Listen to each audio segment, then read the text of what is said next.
Hello, welcome to today's video. Today we're in Whitby and we're heading off to Whitby Abbey to have a look around there. We didn't realise when we set off it's actually Goth weekend, so you might have seen our other video about Goth weekend when we had a few encounters with some Dracula themes and horrific themes. Absolutely fantastic, well worth coming. But anyway, let's walk up to the Abbey and climb these millions of steps and we'll see you at the top. I'm with Layla today, and ironically she's come with her Beetlejuice backpack. We didn't know it was Goth weekend, but it certainly fits with the atmosphere. There's actually 199 steps to go up to the top of the Abbey. It may not sound like much, but when you're walking up you certainly notice it. Thankfully on the way there's little places to stop. There's even the odd bench on the way up, just to have a quick rest. But if you don't feel like climbing up right to the top, there is a car park you can drive up to. We decided against that, and it's part of the experience. The actual views that you get from the top, fantastic, absolutely fantastic. But I'll leave that choice up to you. On this day, there is an awful lot of people there. If you've watched our Goth video, you'll know how busy the town was. And, well, I mean, you look at some of the outfits, they are fantastic that they've spent the time to make and to turn up in. We're just walking past now St Mary's Church, which is the graveyard. And if you're looking for Dracula's grave, you ain't going to find it. And the reason why is, it's a story. But apparently they even have to put a sign on the church door now, because people do come and ask them. They ask, where's the grave? Well, of course there isn't one. And there's the car park that I mentioned. Now, as we go into the Abbey area, you'll notice this is actually an English heritage site. If you're not familiar what English heritage is, it's something you can join which allows you access to places like these without having to pay. Quite often you don't pay a penny, but if you were going to just walk up without an English heritage membership, you can still get in, but you're paying probably more than the English heritage cost to begin with just to get in the place. Well worth doing. The building in front of us was built by Hugh Cholmondeley II in the 1600s. It's believed that there would have been a gatehouse here before then, and part of the stones from there was actually moved to build this bigger building. The courtyard is believed to have been there for a lot longer.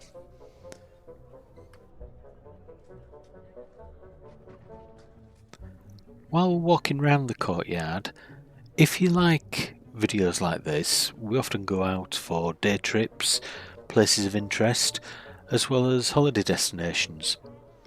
If that's something that might interest you, why not hit that subscribe button? Helps me tremendously.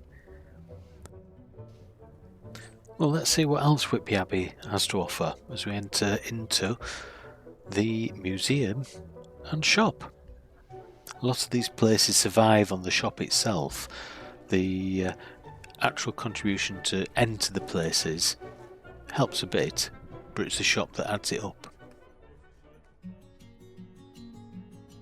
If you notice those fire pits just at the side that we're walking up to, well, on this actual evening there was a bit of an event going to go on. We didn't know about it until we arrived, which was too late then, where they were going to illuminate the whole of the Abbey, but they were also having stories and obviously food and all sorts of bits and pieces going on.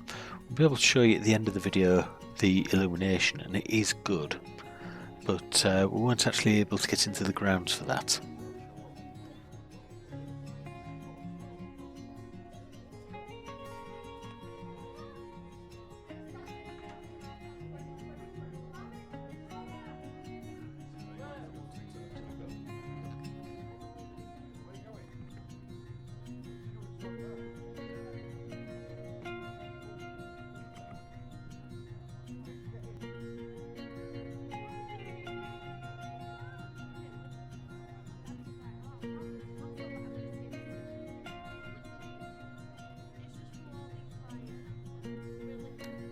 If you've watched some of the other videos, you know that I always like to give you a bit of background on the places that we visit, and with Whitby Abbey there's so much information.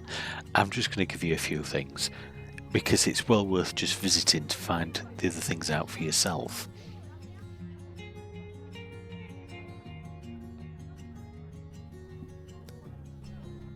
In 657, the monastery was founded in Whitby, and the land was given by the then king, King Oswy, which I've probably pronounced totally wrong.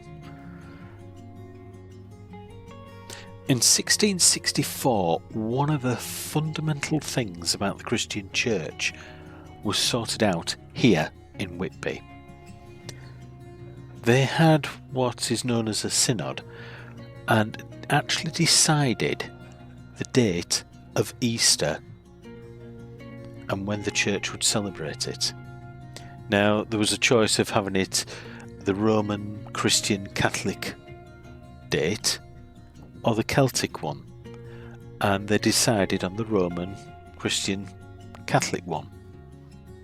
This decision to choose a specific date for Easter affected the world, purely and simply because England would then go to conquer a third of the planet.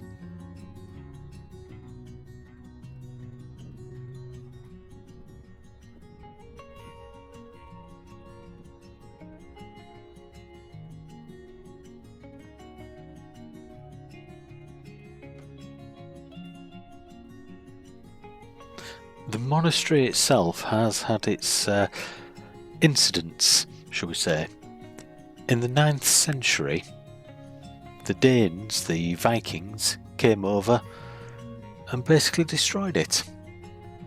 Then in the 11th century, Benedict monks came over and decided to build on the same plot of land.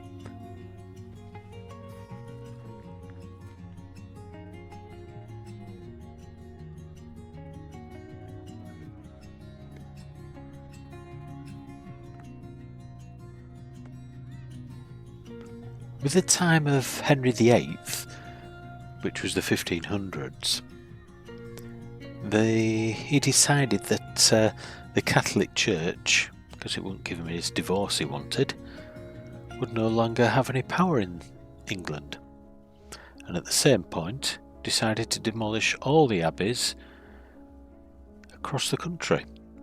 And that is why this abbey is in such a state. There were parts of the roof left which had been destroyed over time, but the abbey itself was ransacked. Any wealth that was in it was taken out for the king.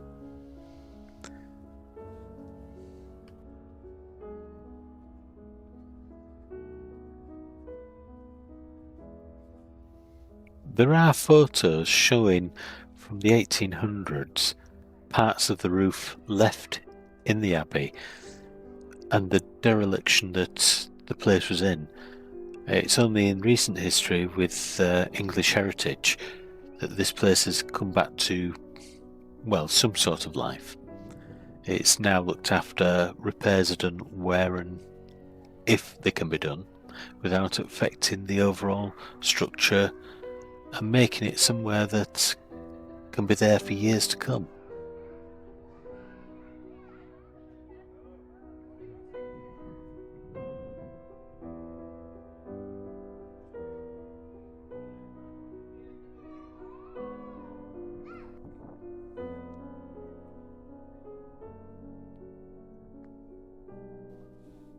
We can't visit the abbey without mentioning Bram Stoker's Dracula.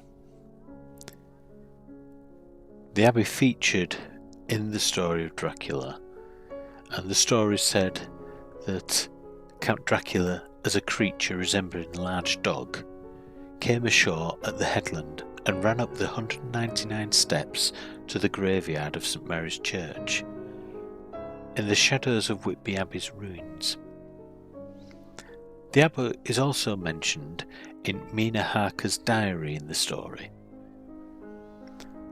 Right over the town is the ruin of Whitby Abbey, which was sacked by the Danes and which is the scene of part of Marmion, where the girl was built up in the wall.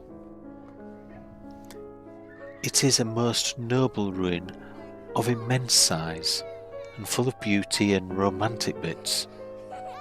There is a legend that a white lady is seen in one of the windows. Spooky, eh? And now we come to the night time. And again, going in to the abbey itself, you can see that there are lots of people there. But they've got a nice English heritage sign there on the wall on the museum, nicely lit up. But that's not what we've come for. This is what we've come for. Fantastic.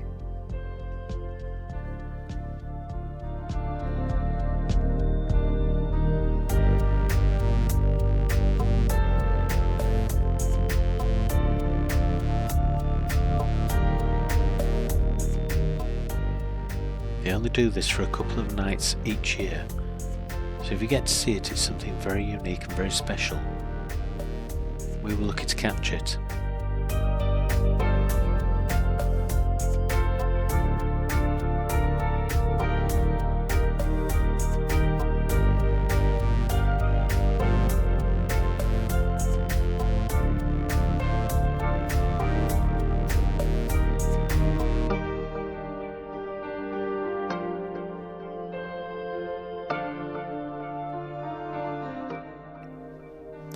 I hope you've enjoyed the video.